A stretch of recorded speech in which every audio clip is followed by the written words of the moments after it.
Well, today we're going to be looking at current day box prices. We're going to look at a failed Babe Ruth auction and a one-of-one Ohtani that was purposely destroyed. That and much, much more on today's episode. You ready? Then let's do this.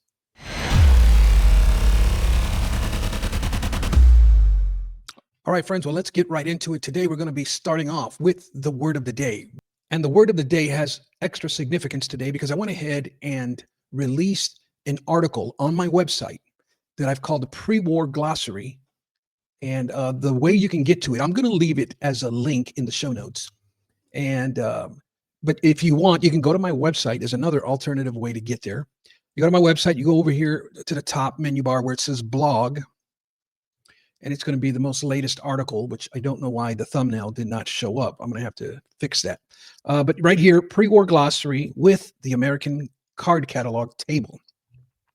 You click on that, sends us to this article here where I extensively did some research, and I went ahead, and it was pre-war words. I wanted to know what these words meant specifically, and I researched more on the distribution side of things and how they were distributed, when they were printed, and that sort of thing.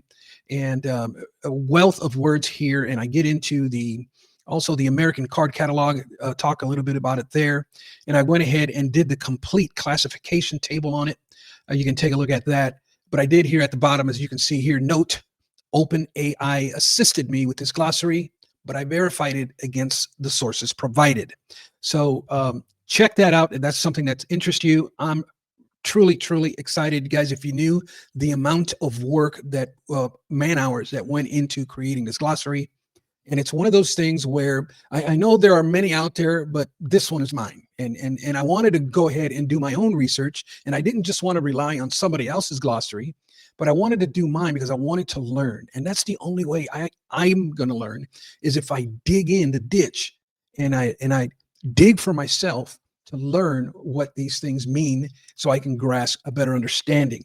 But the word for today is promotional. And remember that link to that glossary is going to be on this video, and I'm probably going to put it in the pre-war playlist. All those videos in the playlist for pre-war, that glossary is going to be embedded in there as well. So the word for today is promotional, and the reason why is because I'm really struggling with this particular area, and I'm asking many of the guests that I have on for the pre-war rookie cards this particular question because I'm struggling with it. And once you read the definition, you're going to see why I struggle calling promotional cards rookie cards. A promotional card refers to a card or collectible item produced primarily as an advertising tool rather than for direct sale or inclusion in a standard card set. In the pre-war era, these cards were often distributed by manufacturers of products, retailers, or product brands to promote their goods or services, such as tobacco, candy, bread, or sporting goods. Promotional cards typically featured athletes or teams to attract consumer interest and were sometimes given away at events, inserted into packaging, or mailed upon request. While some promotional issues hold significant historical or artistic value, they often differ from mainstream releases in distribution method, availability, and most importantly, intent. So at this point, I am not saying that promotional cards are or are not. At this point, all I'm saying is that I'm struggling accepting these cards as real rookie cards. And that's a bridge that I'm going to have to come to a conclusion with at the end of this exercise. Moving on, we're going to be looking at upcoming releases, and what a disaster we got going on here. Let's jump right into it. Here is a post from X. Dan the Yasman 8. No surprises here. Topps update. Release delayed. Here we go. It says, in addition, as of the time of this post, no archives, no Stadium Club, no Allen and Ginter, and now update won't be out until November. Come on, fanatics. I know you have been busy releasing SpongeBob and Disney and now licensed basketball, but please try to keep the baseball releases to their usual release timelines. And he posts the message released by Topps indicating to the hobby that they were going to be late. Now, I will give Topps credit. Topps, I would love for you to continue doing this. Just keep us in the loop, even though we're going to complain and scream from the mountaintops. Please continue to have this sort of transparency and keep us updated as far as what's happening. So kudos to them on doing that. However, I do have a lot of concern here. And the concern is that we are distracted with too many other things, and something's going to get left behind. And it's uh, what I feel, speculating now, that it's only going to get worse. And I hope that I'm wrong. I hope that I'm wrong. But everything inside of me is saying this is only going to get worse. And then in 5, 6 months, we're going to tack on um, football license releases. And I just think they bit off more than they can chew. And maybe they have a secondary game plan for printing and that sort of thing. I know they just partnered with Caillou over in uh, is that China? So maybe they're going to have Caillou help them manufacture cards as well. I know they need to do something, and because I don't think they're going to be able to handle the workload with the same old logistical setup that they had prior. So we'll have to see what happens here. Obviously, the comment section is, um, a little up in arms. Can't say I blame them.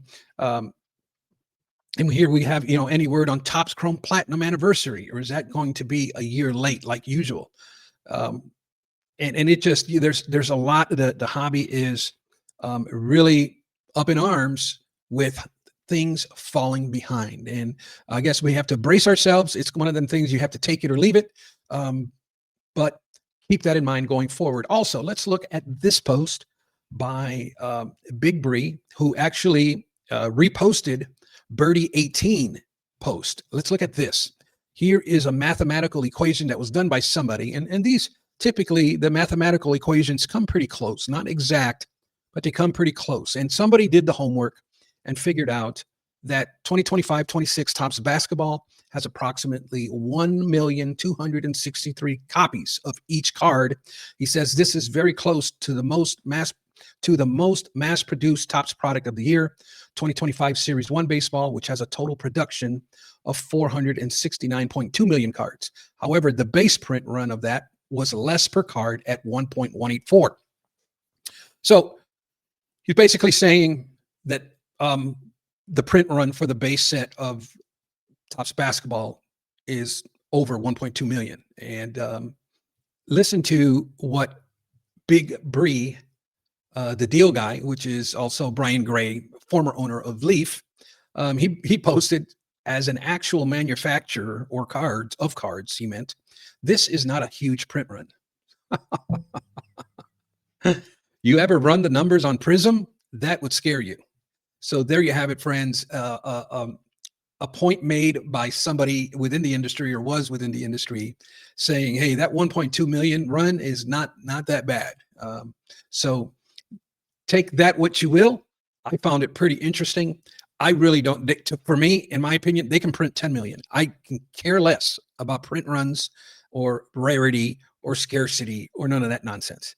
It's just one of those things that is concerning for most, but I think this is the direction it's going. And this is another area that within me is just, I speculate that this is going to be a common thing for ultra modern product today. They have to print it to the moon, and we'll see how things play out. And again, the comment section, guys, it's all over the place, but very interesting. I was going to get into the comments a little bit, but I don't want to waste that much time reading comments. But let's move on to the next one, and that is Donruss WNBA will be $499.95 from Panini tomorrow. Let's just call it. It is releasing from Panini at $500 a box. A paper product of WNBA for $500. That, to me, friends, is outrageous. I don't know how you feel about that, but I do know this is a product that really interested me. It's the first product for WNBA as far as Donruss is concerned, I believe. And it really interested me, especially with Paige Beckers, who is a solid player. But this is, I'm not going to touch this with a 10-foot pole. I will be buying singles off of eBay of the players and cards that I want. But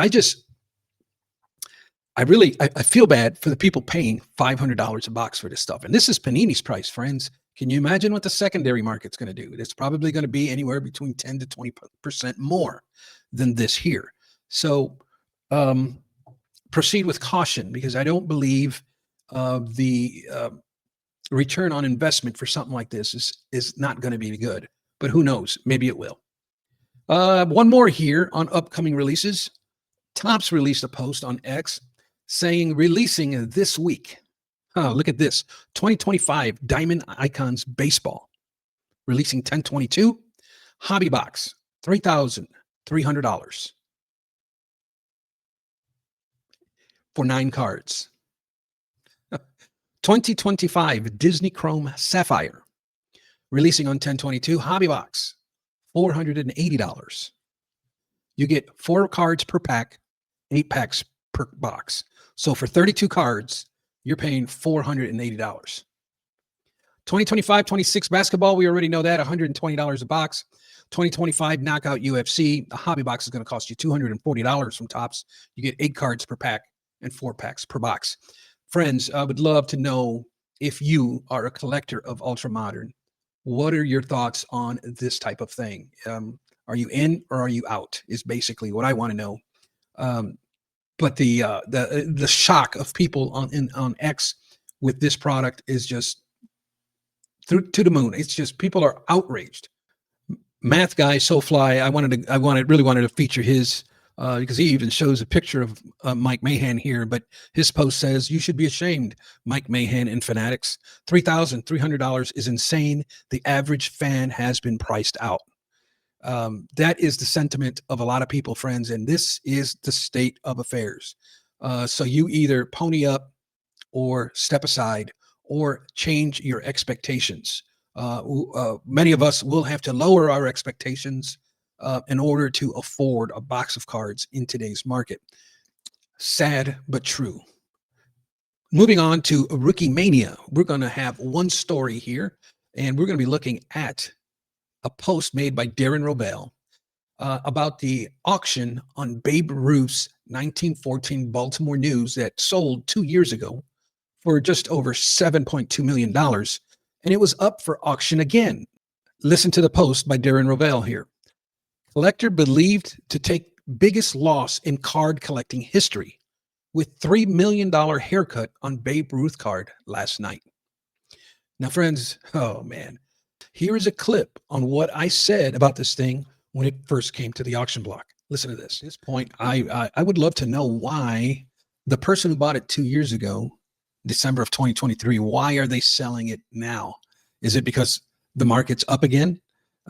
Is it because, I don't know. I would love to know the reason why they're selling it. I don't think it's going to get the 7.2 million. I don't think it's going to break that record. I think it's going to sell for less. And the person who bought it for the 7.2 million is going to be pretty upset when that hammer closes. And we'll see. I could be wrong. I'm just speculating. I just think that collectors, investors are much more intelligent today than they were 2 years ago. And I think for that reason, it's not going to beat the old price. So we'll wait and see. Well, listen, moving on, we're going to be taking a look at Rookie Buzz. I got a couple of stories for this episode today. We're looking first at a post made by TiffanyCards.com about the 1993 Hawaiian Winter League card number 1 of Ichiro Suzuki. I don't know if you can see it there. It's this top one here. It actually has a couple of them, card number 1 and card number 5. But let's take a look at what Tiffany Cards wrote here. He says, just because at PSA Card stopped grading the 1993 Ichiro Hawaii Winter League cards, since they're imaginary cards that never existed until 2001, doesn't mean they won't sell them on eBay or pass them through authenticity guarantee. Conflict of interest? ? So apparently this product was released or allegedly released in 1993, Hawaiian Winter League, but it was released in 2001.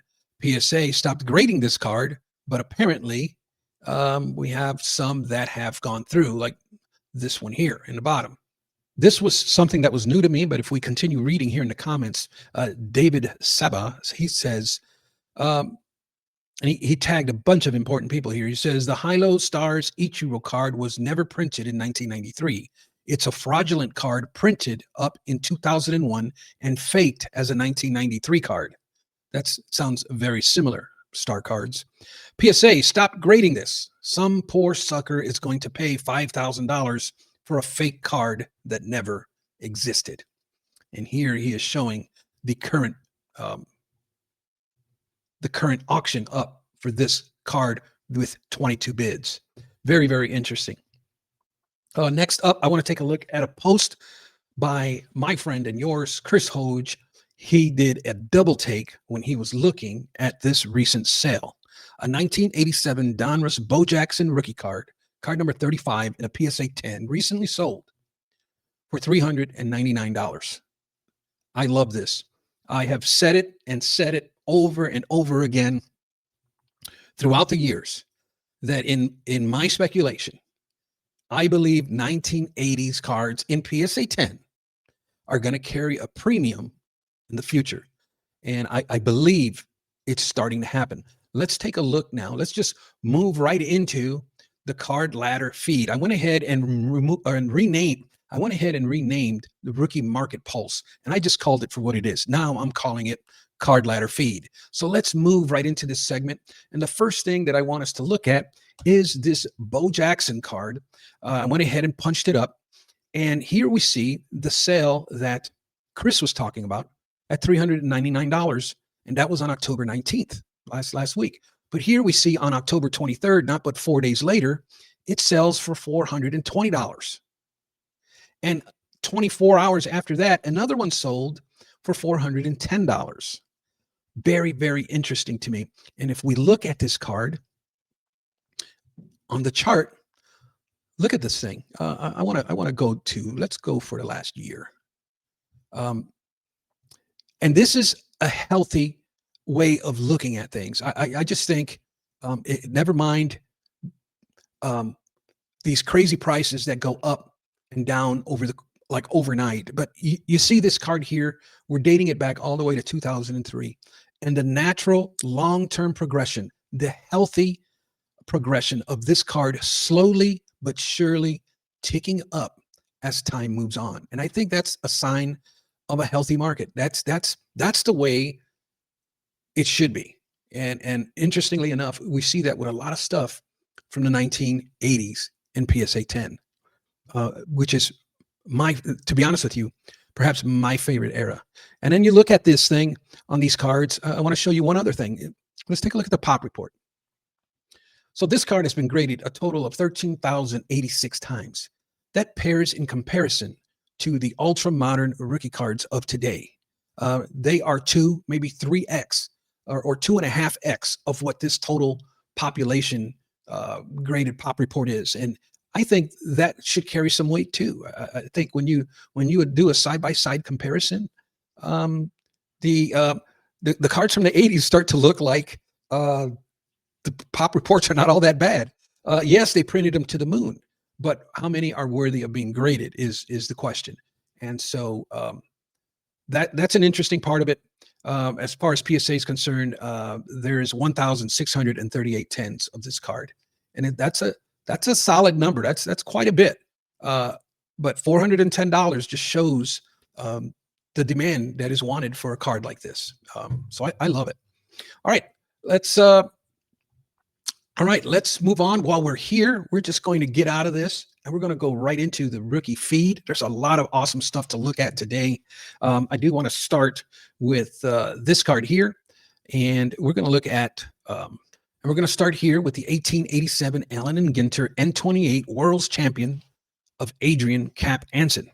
A really nice looking card at a 1.5 that recently sold for, what was the price? $5,551 for a very old baseball card.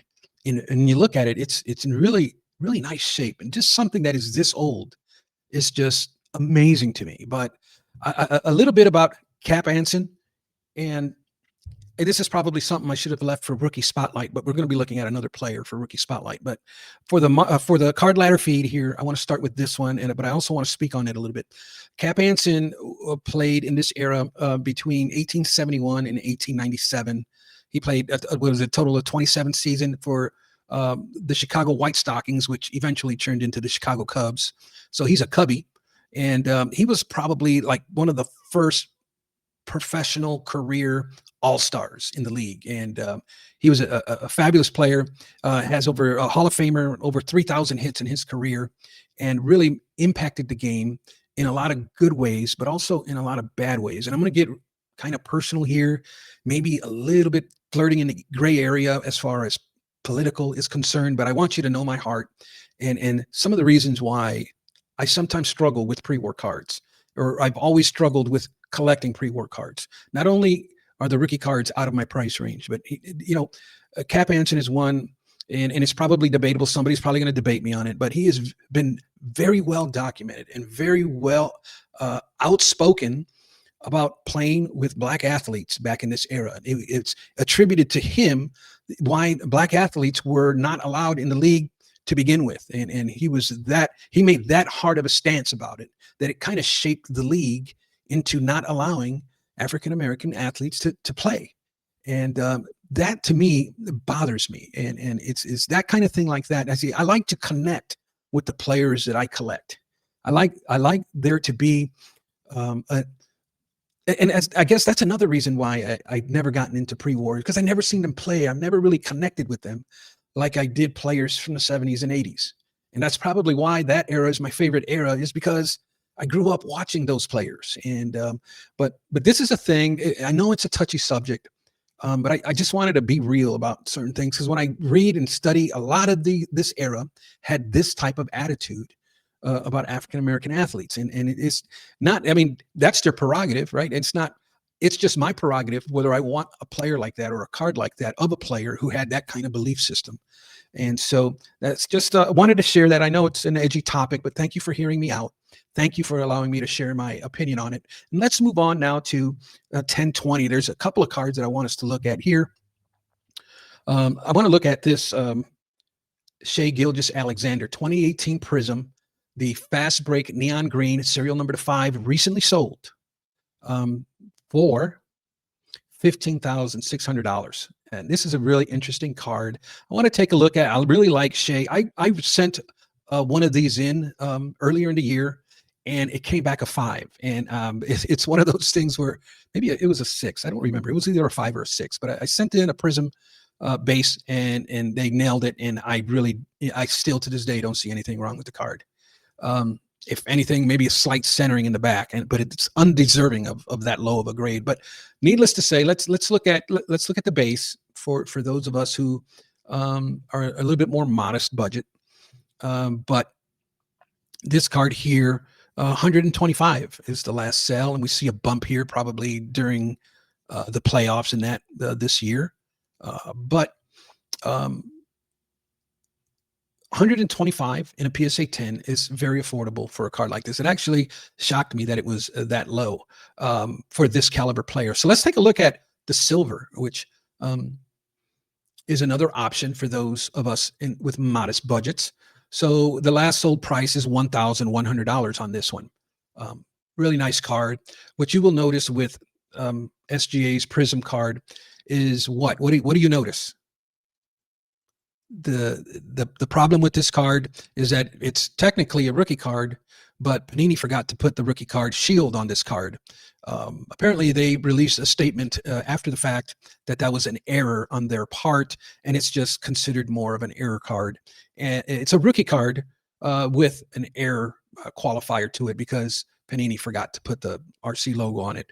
Not a big deal, I guess, since Panini went ahead and got in front of this. But that's an interesting thing, a little history tidbit about SGA's Prism rookie. Next up, I wanted to go to 1024 here, and I wanted to look at this card right here. I am building the set registry for rookie cards of Peyton Manning. That's how come this one caught my attention. The 1998 Flair Showcase Peyton Manning, card number 3, row 0, a legacy collection. These are serial numbered to 100. And very nice card, but it's recently sold for $4,320. I wonder who bought this card.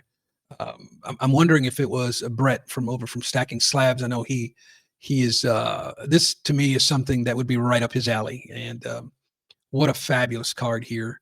I want to look at the base card of this one, which I believe would be row 3, right? I believe so.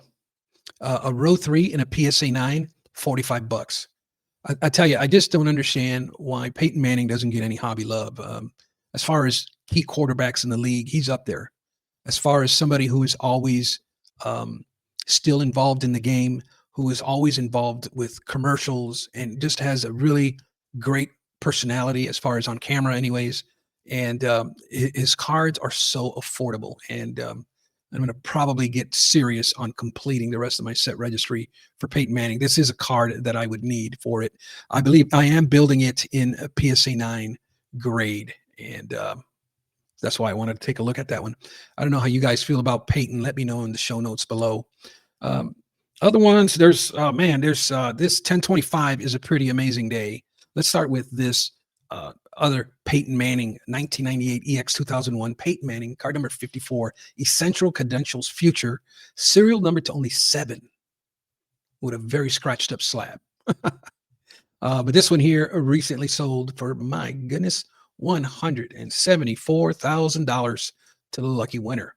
Um, but what an amazing card this is. And this is another card that I'm needing for the set registry. So I wanted to take a look at what a PSA 9 is going to cost me. Look at this. Last sold price, $43. Are you kidding me? For a base rookie card of one of the greatest quarterbacks in the league. And yeah, I'll take that all day.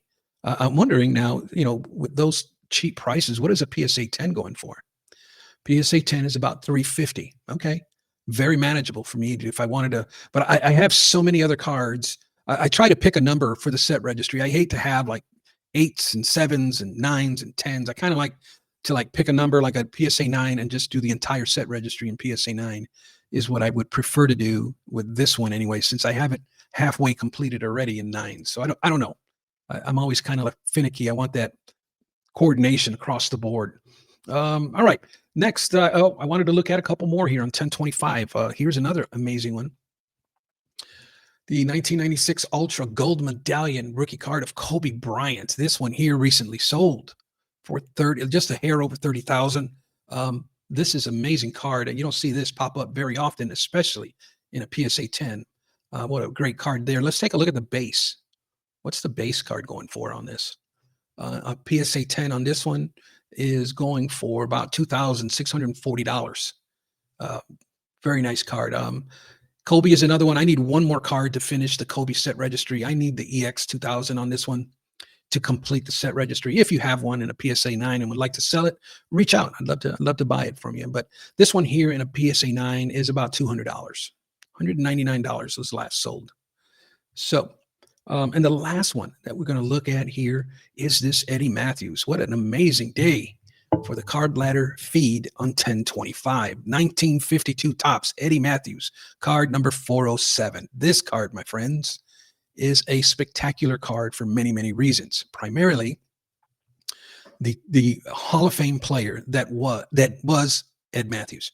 He was fantastic career, fantastic numbers, Hall of Fame inducted, beloved by many, and this card right here stands above the rest. Reasons why? Well, first of all, 1952 Topps is the first mainstream Topps release, so this set is extremely popular amongst vintage collectors. And this card was especially valuable because it was the last card in the set. Card number 407 is the last card in the set. And that's important for two reasons. Number one is it's the high number set, and the high number is believed to be much more scarce because it's attached to the story that the high numbers were kind of like dumped into the ocean. So there's a lot less of those available. Also, being the last card in the set, it probably took the most damage, as many collectors back then, especially myself and my cousins, we would tie our cards with rubber bands, and that would be, the last card in the set would have rubber bands or what have you. So there's a lot of damage to these because it was the last card in the set, and the mythical legend that is the high numbers going into the ocean, and just a fabulous player that he was, and the amount of cards that are available. Let's take a look at the pop report for this one. Only 1,364 of these have been graded by all the major card grading companies. That's amazing. PSA has graded 1,006 of these, is all. Highest grade here at 8.2 has sold for 67.9 thousand. Let's look at collector grade. I wanted to take a look at the fives. Here we go. The fives, if you want this in a collector grade, is $14.6 thousand. Yeah, this is a card that is on a lot of vintage collectors want list. It's out of my range. So maybe it's out of my range today, but maybe not in the future. So we'll see how that all plays out. That's going to do it for Card Ladder Feed. It was a great Card Ladder Feed this week as we looked at a lot of great cards on the docket. Next up, we're going to be looking at Rookie Spotlight. And I want to start off with this short video that I found by John Smoltz. It's really, really interesting, and I know you're going to enjoy it. Check this out. How'd you do against Tony Gwynn in your career? Not good. 444 he hit over his career. I still think the greatest stat in the history of sports. Maddox, Glavin, Pedro Martinez, and me, I want to say faced him over 330 times. Okay? We struck out over 12,000 batters combined. We struck him out 3 times. All of Pedro, you combined? All of us combined. Pedro and Greg Maddox, 0. Friends, is that not a spectacular stat? Is that not, and to hear it from the mouth of one of the pitchers himself is just, this guy, my friends, is on another level. And I know we showcase and we highlight many players of today, but when you look back and you look at the career of Tony Gwynn, one of the greatest batters of all time. And we're going to showcase some of his rookie cards here. Very, very interesting, as he has maybe 5 key cards here that we can look at, and we're going to highlight. The first one is the 1982 TCMA Hawaiian Islanders. I believe there's only like 339 of these ever graded, if that is, if I read the Pop Report right. But that is an extremely low number of cards. I would call that scarce, right? It's not exactly rare, but it's scarce. That means that there's not enough cards out there to meet demand. That's the difference between scarcity and rarity. But really enjoy this card. Problem is, although I respect it, it's a minor league card. It's a TCMA. TCMA, from my research, they were an unlicensed company. They did not have league or PA's licensing permission, at least not in 1982. I don't know about earlier years, but yeah, that's a card that's highly desirable. It's not a rookie card to me, and the reason is because it's an unlicensed product and it is a minor league card. So in my scale and the system that I use, this 1982 TCMA of Tony Gwynn gets a 1 out of 5 stars. And then we have the 4 other cards, which all fall into true rookie card status, and that's the 1983 Fleer, the 1983 Donruss. And if you study the Donruss closely, you will see that on the tip of his nose there is a print dot, and it's a spot that is like on all the cards. But PSA does not hold that against your card if you get it graded. But it's funny because you can see it. I can't zoom in on this image, but yeah, if you look closely, you'll see that white spot there right on the tip of his nose, but it does not affect the card grade. And then 1983 O-Pee-Chee. Don't sleep on O-Pee-Chees, you guys. Print runs are lower. They mimic the Topps brand, identical brand that I really have a lot of respect for, and a great card to have of Tony Gwynn. I would say of the 4 true rookie cards, this one is going to have the least of population reports, and it's climbing up there in price as well. And then of course the ever popular Topps brand, which is the brand above all brands, right? All right, I just wanted to showcase rookie spotlight there on Tony Gwynn when I was inspired by John Smoltz testimony on Instagram this week, and I wanted to highlight Tony Gwynn's cards. My friends, do yourself a favor. Never mind price and value and pop reports and how many in population and how many did they print. That's all malarkey. Listen, get yourself a rookie card of one of the greatest baseball players of all time. Moving on, we're looking at rookie misconceptions. As you know, my favorite portion of the show, but I've only got one for you this week. And we're looking at this post made by Fanatics Collect. It says, the 1982 TCMA Hawaiian Islanders. Highest grade here at 8.2 has sold for 67.9 thousand. This Kobe rookie card worth thousands was found inside of a $2.95 magazine. In 1997, someone tore this Kobe Bryant card out of a Sports Illustrated for Kids magazine. Most of those cards were lost or destroyed, but 2 PSA 10 copies survived. In 2022, one sold for $90,000 and another is live now in our premier auction. There you go, fanatics, giving you a little plug there, but I am going to also bring a little bit of correction. Sports Illustrated for Kids are not rookie cards. Sports Illustrated for Kids are unlicensed. Sports Illustrated for Kids are magazine cards. Magazine cards historically have never, ever been viewed as rookie cards. Also, this card here was included in the SI magazine from the years of 1996, 1997, and also in 1998. So, my opinion, this is a 1 out of 5 stars. Great card, kind of like oddballish, which has collectability. Absolutely. I won't take that away from you, but over here, calling it a rookie card when you haven't done the research on the card, I believe, is unfair. And it's just not true. Moving on, we're going to be looking at Rookie Flashback. And this, my friends, is a story that I found on X by the Sports Card Shop, which is my local card shop here in Valparaiso, Indiana. And the Sports Card Shop, old Rex, shout out to Rex over at Sports Card Shop, but he posted this story on X. Wait until you hear this. Here's the card that we're going to be talking about. Here's this story. Listen to this. This 1/1 Topps Dynasty Shohei Ohtani card was pulled at our shop several years ago. Our collector sent it to PSA and it came back a 9. He was offered $18,000 at the National in Atlantic City, but decided to hold on to it. Now, the sad part, without divulging too many details, I'll just say that this card ended up in the center of a dispute and was purposely destroyed by one of the parties involved. This slab was literally stomped on. And then thrown into a bonfire along with some other cards and memorabilia. It's gone forever. That is all. That, my friends, is gut-wrenching to realize that this card was purposely destroyed, a 1/1 Shohei Ohtani card. So, my friends, that is going to do it for this week's episode of Weekly Rookie Card Report. Don't forget to tune in. If you like this content, please consider subscribing. The video on the left, I'm going to leave you with the ultimate rookie card guide of Aaron Judge. And the video to your right, I'm going to leave you with the ultimate rookie card guide of Caitlin Clark. Thank you for tuning in. Until next time, remember, my friends, that not all rookie cards are created equal.